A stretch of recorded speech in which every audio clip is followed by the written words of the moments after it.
भारत की चुनाव प्रणाली के बारे में हम लोग बात कर रहे थे कि जो इलेक्शन सिस्टम है भारत में, तो वो कई विधियों के द्वारा होता है। जैसे अगर हम लोग पंचायत चुनाव के बारे में बात करें या एमपी एमएलए के बारे में बात करें, जो मेंबर ऑफ पार्लियामेंट होते हैं, मेंबर ऑफ लेजिस्लेटिव असेंबली के सदस्य होते हैं, उन लोगों की चुनाव प्रणाली में और राष्ट्रपति के चुनाव प्रणाली में क्या अंतर होता है, इसके बारे में हम लोग एक बार थोड़ी सी चर्चा कर लेते हैं। ये एग्ज़ाम की दृष्टि से, मतलब एग्ज़ाम में तो लगभग आने वाला है नहीं, ऐसे ये नॉलेज के लिए वीडियो है कि बाकी ऐसा सब कुछ हमेशा पढ़ाई ही नहीं होता है, मतलब कुछ नॉलेज भी होना चाहिए। अगर इंसान को इस देश में जीना है, सर्वाइव करना है, तो कुछ नॉलेज भी ज़्यादा ज़रूरी है।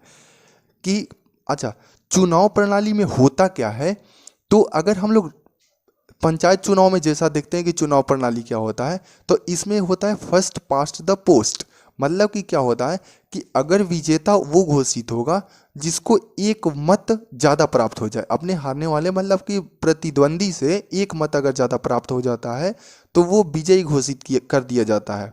लेकिन राष्ट्रपति चुनाव में नहीं होता है। राष्ट्रपति के चुनाव में एकल संक्रमणीय मत प्रणाली और समानुपातिक प्रतिनिधित्व प्रणाली, मतलब इन सारी विधियों को मिलाकर मतलब कि काउंट किया जाता है वोट। लेकिन क्या होता है, बाकी सभी चुनाव प्रणाली में, ये लोकतंत्र है भारत में, तो इसकी ये लोकतंत्र की एक कमी भी मानी जाएगी। तो इसके बारे में हम लोग थोड़ी सी चर्चा कर लेते हैं। बाकी कमी क्या है और अच्छा क्या बुरा क्या, ये हम लोगों को डिसाइड नहीं कर सकते, क्योंकि हम लोग केवल नागरिक हैं। जिन लोगों के पास पावर है, जो सत्ता में है, वे लोग डिसाइड करते हैं कि उन्हें क्या करना है क्या नहीं करना है। हम लोग तो अभी क्या करेंगे, कभी अगर सांसद भवन में पहुँचे तो फिर हम लोग भी हल्ला करें। अच्छा, तो क्या होता है फर्स्ट पास्ट द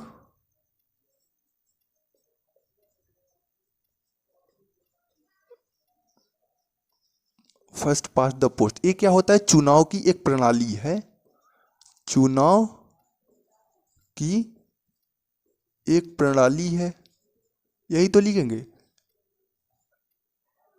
इलेक्शन का एक सिस्टम है। इसमें क्या होता है कि प्रतिद्वंदी से, अपने जो पिछले प्रतिद्वंदी होते हैं, तो प्रतिद्वंदी से मतलब कि जो, अगर दो प्रतिद्वंदी है यहाँ पर, अगर एक ये है, ये को अपने हारने वाले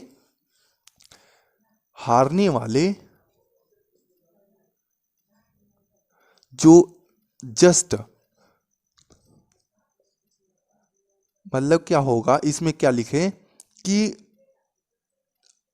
जस्ट मतलब हारने वाला जो होता है, प्रतिद्वंदी ही उसको लिख देते हैं। प्रतिद्वंदी से एक मत अधिक पाने वाला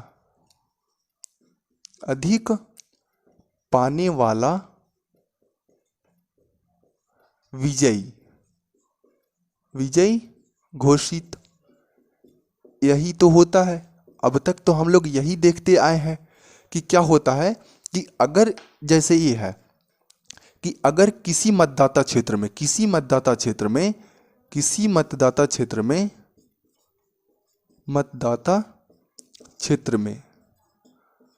अगर अगर क्या है, 1000 वोटर्स हैं, 1000 मतदाता है और चुनाव होना है। 1000 मतदाता हो गए और चुनाव होना है। तो अगर चुनाव हुआ और इसमें अगर कितने, मान के चलते हैं कि अगर इसमें 6 प्रत्याशी खड़े हो गए, 6 या 5, अगर 5 प्रत्याशी चुनाव लड़े, अगर 5 प्रत्याशी चुनाव लड़े, तो क्या होता है कि इसमें क्या होता है, ऐसे लिख लेते हैं कि यहाँ पर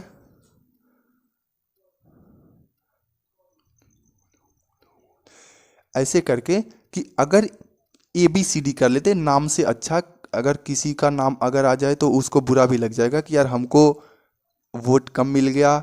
जैसे अगर ऐसे बोले कि रमेश को केवल 50 वोट मिला, तो जो भी रमेश नाम का व्यक्ति होगा उसको बहुत बुरा लगेगा कि यार हमको 50 वोट ही मिला, हम हार गए।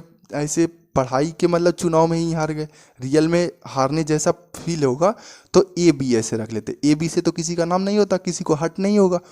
तो अगर A है चुनाव में, और क्या है, B और सी और डी और यहाँ पर ई को रखते हैं। अब क्या होता है, ए अगर मान लेते हैं कि ए अगर 100 मत प्राप्त करता है, ये क्या किया 275 मत प्राप्त किया, ये बेचारे भाई साहब 25 मत ही प्राप्त किए। टोटल कितना हुआ, ये 3 और 1 400 हुआ, और कितना चाहिए 400 और 600 चाहिए। यहाँ पर मतलब 25 के जगह पर 125 कर देते, 125 मत। अब कितना हुआ, तो ये कितना हुआ 100, 2 3 और 2 500 हुआ। एक प्राप्त किया 200 और एक को प्राप्त करवा देते हैं 300। डी को 300 मत मिला और इसे 200 मत मिला। अब क्या हुआ कि हमारे चुनाव प्रणाली में क्या होता है फर्स्ट पास द पोस्ट में, कि ये जो 300 मत प्राप्त किए भाई साहब, ये क्या होंगे, तो ये विजयी घोषित होंगे, विजयी घोषित होंगे। अब तो ये विजयी घोषित कर दिए गए, लेकिन ये लोकतंत्र की कमी क्या हो गई, लोकतंत्र की कमी तो ये हो गई ना। कैसे हो गई, अब मैं बता दे रहा हूं कि हमारे मतदाता क्षेत्र में कितने व्यक्ति थे, 1000 वोटर्स थे। टोटल तो वोटर्स की संख्या कितनी थी, टोटल मतदाता 1000 थे। इनको मत कितना मिला, डी को मत कितना मिला 300। इसका मतलब क्या हुआ कि 700 लोग इसको वोट नहीं किए, 700 लोगों ने इनको तो वोट नहीं दिया। मतलब 700 लोग क्या चाहते हैं कि डी हमारा मुखिया ना बने, यही तो चाहते हैं, तभी तो इसको वोट नहीं दिए 700 लोग। अगर 700 लोग इनको वोट नहीं दिए, अब क्या हुआ, फिर भी ये क्या होंगे, उस क्षेत्र के प्रधान चुने जाएंगे। प्रधान तो ये चुन लिए गए।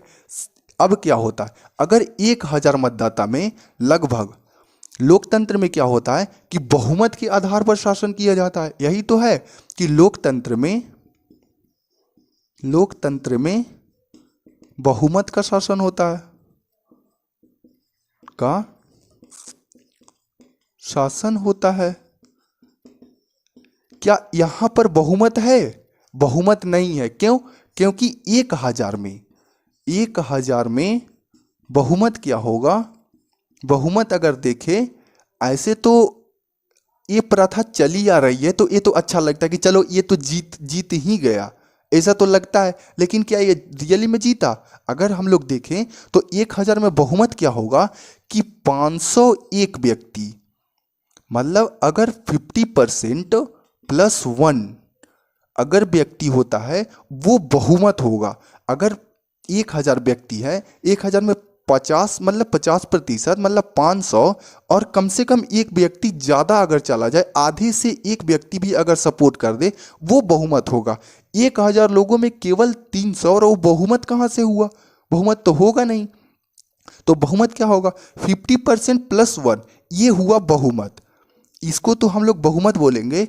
तो लोकतंत्र की कमी ये है, लोकतंत्र की कमी तो हम लोग ना बोल सकते, क्योंकि ये भारत सरकार मतलब जैसी प्रणाली है, तो अभी देश की कंडीशन उतनी अच्छी नहीं हो पाई है कि इसे मतलब बदला जा सके। जैसे राष्ट्रपति के चुनाव में क्या होता है कि एकल संक्रमणीय मत प्रणाली, मतलब वोट का ट्रांसफर हो जाता है। अगर जिसका सबसे कम वोट आया, अगर इनका सबसे कम वोट आया, तो उसमें प्रीफरेंस होता है कि ए बी सी डी ऐसे करके होते हैं, मतलब प्रत्याशी खड़ा होते हैं। तो इसमें रेफरेंस देना होता है कि 1 नंबर पर ये है, 3 नंबर पर ये आएंगे, तो 4 नंबर पर ये और 2 नंबर पर ये, फिर इनके वोट का ट्रांसफर होता है। वो एकल संक्रमणीय मत प्रणाली में हम लोग पढ़ लेंगे ध्यान से, उसके बारे में जान जाएंगे।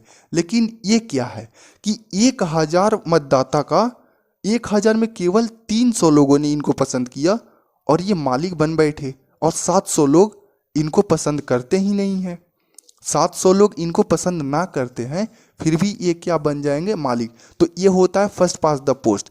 इसमें क्या हुआ कि ये इनमें से ये 200 मत प्राप्त किए, 300 मतलब 125, 275 और ये 100, तो इनसे ये तो सबसे ज़्यादा प्राप्त किए। इनके बाद में ये तो इनसे अगर एक मत भी अगर ज़्यादा होता, मतलब 275, अगर किसी का 276 मत भी होता, हाईएस्ट उसमें नहीं देखा जाता है 276। अगर ये तो एग्जाम्पल है कि 1000 मतदाता, अगर ऐसा होता कि कोई अगर अगर 10 मतदाता है, केवल 10 मतदाता अगर हैं, और 10 में से अगर कोई अगर ऐसे 11 मतदाता रख लेते हैं, मतलब 11 होगा विषम संख्या, तो आसानी होगी। अगर एक को 5 मत मिला और एक को जस्ट 6 मत मिल गया, तो वो क्या होगा, 6 वाला विजयी घोषित कर दिया जाएगा। यही तो होता है। या तो 6 में अगर ऐसे होगा कि एक को 4 मिला और एक को फिर 2 मिल गया, तो ऐसे में क्या होगा, ये 5 वाला विजयी घोषित कर दिया जाएगा, क्योंकि ये इनमें से एक मत ज़्यादा है, तो ये फर्स्ट पास्ट द पोस्ट के थ्योरी से ये विजयी घोषित कर दिया जाएगा, तो ये प्रधान चुन लिए जाएंगे। अब ये आप लोग ये बताइए कि ये लोकतंत्र की कमी है या क्या है। बहुत सारे लोग, बहुत पढ़े लिखे लोग हैं देश में, तो ये नहीं बोला जा सकता कि ये कमी है लोकतंत्र की, ऐसे तो हम लोग ना बोल सकते हैं। हालांकि कमी ये है, लेकिन सरकार के पास उतने संसाधन नहीं है कि सभी का चुनाव एकल संक्रमणीय मत प्रणाली से कराया जाए। उसमें क्या होता है कि बहुत टाइम लग जाएगा और पैसों का भी बहुत उसमें बर्डन आता है, तो खर्चे भी बहुत पड़ जाएंगे। हालांकि वो नियम सही है, बहुत सही है।